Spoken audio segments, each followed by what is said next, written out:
En vrai de vrai, est-ce qu'en 2025, les Oscars sont toujours aussi pertinents? Je me fais un café, on en reparle.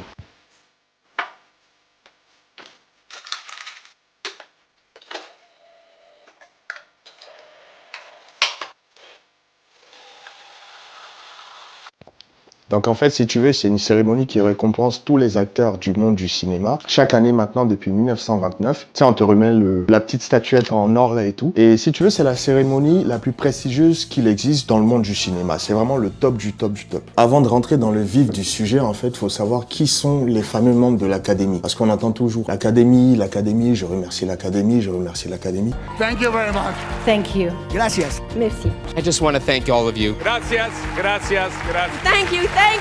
Thank you to the Academy. To the Academy. To the Academy. The Academy. Qui sont ces gens-là? Faut savoir qu'au début, jusqu'à 2016, on savait pas vraiment qui étaient ces gens-là. C'était limite une secte secrète. Après, avec la pression de l'opinion publique, les noms ont fini par se dévoiler. Et il faut savoir qu'il y a 10 000 membres, 93% sont blancs. 76% sont des hommes. Donc voilà, vous faites les conclusions que vous voulez. Et en fait, la plupart des membres de cette dite académie sont des professionnels du cinéma. Donc comprenez par là que c'est des gens qui ont travaillé ou qui travaillent encore dans l'industrie cinématographique. Donc comprenez par là que c'est des gens qui connaissent des gens, qui connaissent des gens, qui connaissent des gens, qui connaissent eux-mêmes aussi des gens. Faire partie de la fameuse académie, alors c'est très simple, enfin très simple. Il y a deux moyens. Le premier moyen, c'est sous parrainage. Faut qu'il y ait deux personnes qui sont membres de l'académie qui parrainent ta candidature. Et pour que ta candidature soit éligible, il faut que tu aies joué dans 3 films et le dernier de ces films, il faut qu'il soit sorti en salle sous moins de 5 ans. Donc ça te qualifie automatiquement comme membre de l'académie. Et chaque corps de métier fait partie de la branche qui lui est prédisposée. C'est-à-dire, les acteurs vont faire partie de la branche acting, les costume designers vont faire partie de la branche costume designer. Le deuxième moyen, c'est d'avoir été nominé aux Oscars, tout simplement. Donc par exemple, Timothée Chalamet, là récemment, il a été nominé dans la catégorie du meilleur acteur. Ça lui donne automatiquement une place dans l'académie. Demain, il envoie une lettre, il dit voilà, je suis Timothée Chalamet, je suis en liste pour le prix du meilleur acteur de l'année, je veux ma place dans l'académie. Il a sa place, il est qualifié, voilà. Donc en 2024, selon les statistiques, il y a 9905 membres de l'académie qui sont habilités à voter. Je ne vais pas revenir là-dessus, la majorité sont blancs, la majorité sont des hommes, les choses sont un peu en train de changer. Il y a eu plein de débats là-dessus, il y a eu un hashtag Oscar so white. Les choses bougent un peu, mais voilà, moi je ne vais pas ouvrir cette brèche, sinon la vidéo va durer longtemps. Donc comment fonctionnent les nominations aux Oscars? Principalement, en fait, tu as l'opinion publique de chaque pays, les journalistes, les magazines, les studios de films qui vont apporter des films, qui vont lister des films et qui vont les apporter au grand public. Donc il y aura des poules qui sont composés de 5 grands films et ces films-là, le film qui a le plus de nominations, qui a le plus de votes en fait, l'emporte. C'est comme ça pour toutes les catégories, sauf la catégorie de la meilleure photographie. Le système de vote préférentiel, comment il fonctionne? Alors on va demander aux membres de l'académie de classer leurs 10 meilleurs films par ordre de préférence, c'est-à-dire du plus apprécié au moins apprécié. Ça a son importance, restez avec moi. Donc si un film, à l'issue de ces votes-là, obtient 50% plus 1 des premières voix, ce film-là est automatiquement nommé comme gagnant de l'Oscar de la meilleure photographie de l'année. Mais comme on vit dans un monde où cette situation-là n'arrive jamais, vous vous rendez compte, il y a 9905 personnes qui votent. Croyez-moi que c'est dur d'obtenir, d'avoir un film qui fait 50% plus une des voix. Donc ça n'arrive jamais. Et qu'est-ce qui se passe? Ils vont procéder à un comptage préférentiel. Alors petite parenthèse, tu peux avoir ton film qui obtient 30% des premières places ou je sais pas 49% des premières places ou 49,5% des premières places, mais tant qu'il n'obtient pas 50% plus une des premières places, il ne remporte pas l'Oscar de la meilleure photographie. Vous voyez comment c'est débile.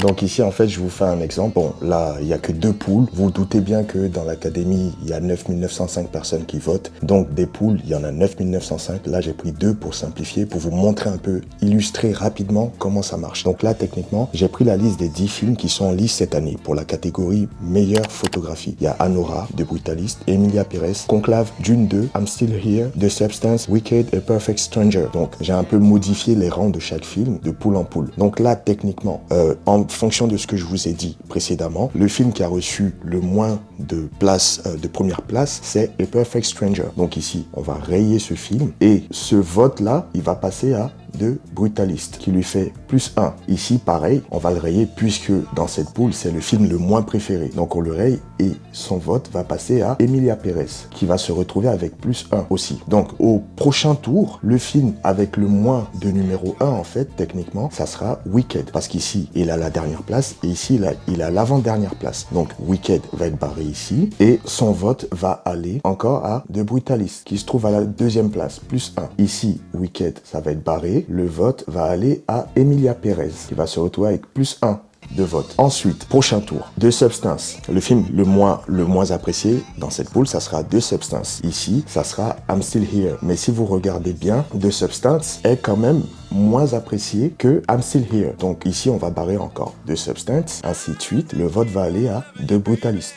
Ainsi de suite, je le barre, ainsi de suite. Et en fait, c'est un calcul qui est fait sur 9905 poules, ainsi de suite, ainsi de suite. Donc le dernier film, le moins apprécié, est toujours supprimé et son vote va à la deuxième place jusqu'à ce que ce film-là atteigne 50% plus une voix. Quelle est la recette pour gagner un Oscar? Alors, je sais que normalement, c'est pas très juste de dire ça parce que normalement, c'est une catégorie, enfin, c'est une cérémonie qui est censée récompenser l'art, le talent, mais là, il faut dire qu'il y a une recette pour gagner un Oscar. Alors, déjà, il faut que tu fasses un film qui dure plus de 2 heures. Les statistiques prouvent que depuis 1960, tous les films qui ont gagné l'Oscar du meilleur film de l'année duraient plus de 2 heures. Deuxième statistique, deuxième recette importante, si tu veux gagner un Oscar, il faut que tu fasses un drame. 93% des films qui ont remporté l'Oscar du meilleur film étaient des drames. Les chiffres nous ont montré que les Oscars adoraient les films importants et les films super longs. Troisième élément, si tu veux gagner un Oscar, il faut que tu fasses un film qui est tiré d'une histoire vraie, type une biopic, ou bien une histoire tirée d'une époque historique. Par exemple, un film de guerre, un film sur un ancien président. Ça, c'est les chiffres qui le montrent. Et généralement, les gagnants de l'Oscar du meilleur rôle de l'année sont des